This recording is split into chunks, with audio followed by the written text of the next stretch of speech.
Salut à tous, c'est Antoine Moreau. Si vous aimez les voitures, vous êtes au bon endroit.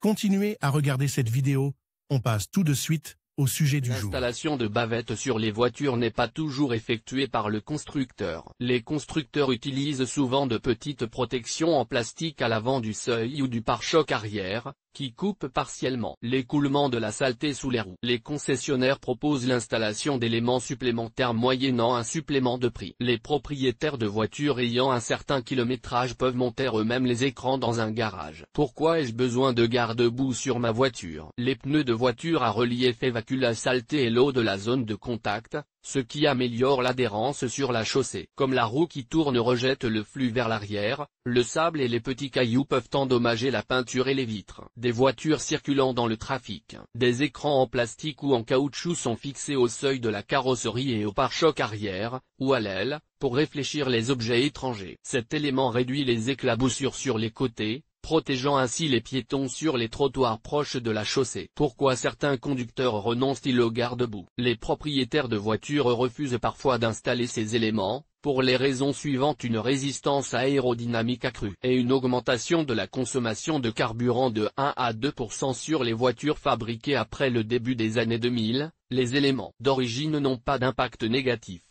Apparition de bruits acoustiques parasites dans une plage de vitesse déterminée, en raison du tourbillonnement du flux. Risque d'endommagement des boucliers et des éléments associés, par exemple, ailes ou pare-choc, en cas de conduite sur des routes non pavées ou irrégulières. Le risque d'adhérence de la neige mouillée, qui gèle et bloque partiellement la roue dans l'arche.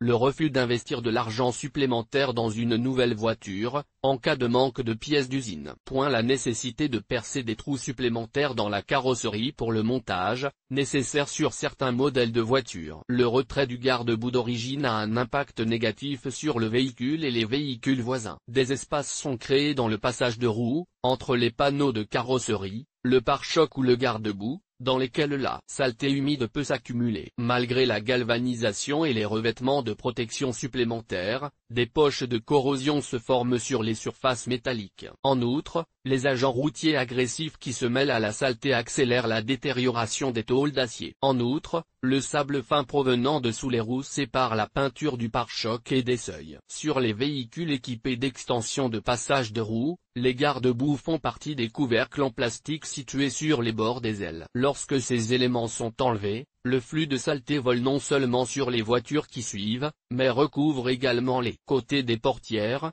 les rétroviseurs et les vitres. Cela a un impact négatif sur la sécurité routière et réduit le confort du conducteur. Les pierres projetées par les pneus peuvent écailler la peinture et endommager la couche de zinc des panneaux de carrosserie, provoquant une corrosion rapide, jusqu'à une corrosion complète. Loi sur les garde-boue.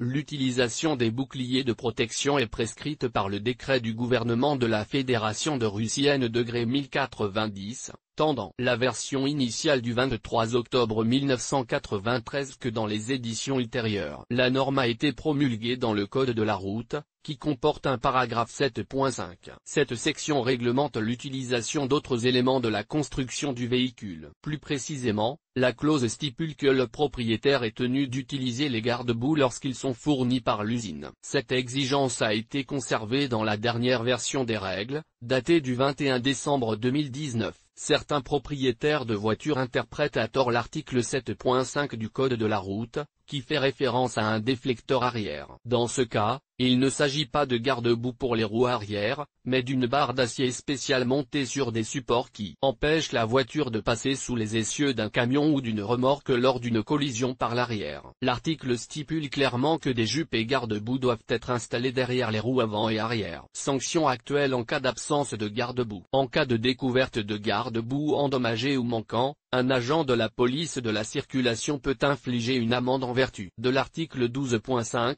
section 1 du Code. Cet article renvoie à une liste d'exigences réglementaires applicables aux véhicules autorisés à circuler sur la voie publique. L'inspecteur de la police de la circulation analyse la liste et compare les informations avec l'état actuel de la voiture, puis prend une décision sur l'aptitude du véhicule à être utilisé ultérieurement. Pour l'automne 2020, La législation prévoit une amende de 500 roubles. Dans le même temps, les règles ne prévoient pas l'interdiction de poursuivre l'utilisation de la machine après avoir rempli le formulaire de sanction. Le conducteur doit se référer au paragraphe 2.3.1 du Code des règles de circulation routière, selon lequel il est autorisé à remettre en état l'équipement de manière indépendante, ou à se rendre sur le lieu de la réparation en respectant les précautions. La législation actuelle ne sanctionne pas le conducteur par un avertissement verbal ou une instruction de réparer la panne. Que se passe-t-il en pratique? D'après les statistiques, les inspecteurs de la police de la circulation verbalisent rarement pour l'absence ou l'endommagement de garde-boue. Dans certains cas, lorsqu'un conflit survient, les policiers commencent à chercher des raisons de s'en prendre au conducteur. La détection d'un garde-boue cassé permet à l'inspecteur d'émettre une amende et de rédiger un ordre de soumettre la voiture à une inspection et à une réparation dans un délai de 10 jours ouvrables, conformément à la partie 1 de l'article 12.5 du Code des infractions administratives de la Fédération de Russie. Après réception du récépissé, le conducteur dispose de 20 jours pour payer l'amende avec une réduction de 50%. Si, après avoir arrêté la voiture pour vérifier les documents, l'inspecteur découvre l'absence de garde-boue,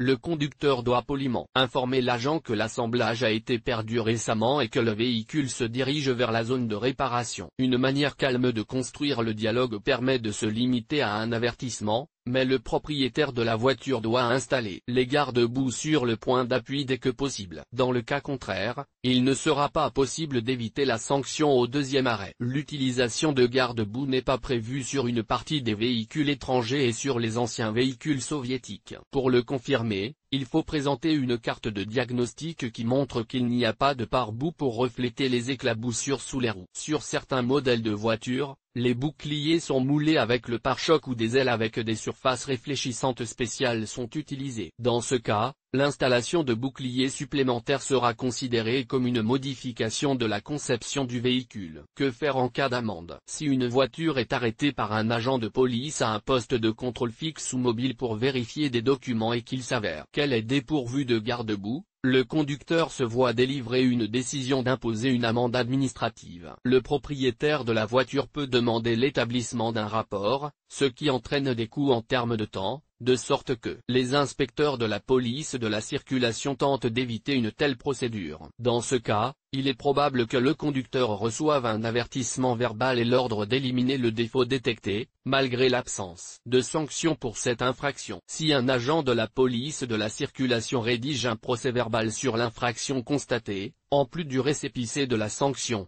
le conducteur doit prendre connaissance du document et faire un commentaire. Dans le champ d'ajout, il est nécessaire d'indiquer qu'au moment de quitter le parking, les bavettes étaient en place, leur présence a été vérifiée par un contrôle visuel. Une telle remarque vous permet de contester l'amende devant un tribunal. Le propriétaire de la voiture doit vérifier régulièrement l'état technique de son véhicule, par lui-même ou par un service spécialisé, et remplacer les pièces endommagées en temps utile. Les agents de la police de la route peuvent tenir le conducteur pour responsable des systèmes de nettoyage des vitres défectueux. Le défaut peut être facilement vérifié lorsque la voiture roule sur une route boueuse. La sécurité du conducteur et des passagers, mais aussi des autres usagers de la route et des piétons, dépend de l'état de fonctionnement de la voiture.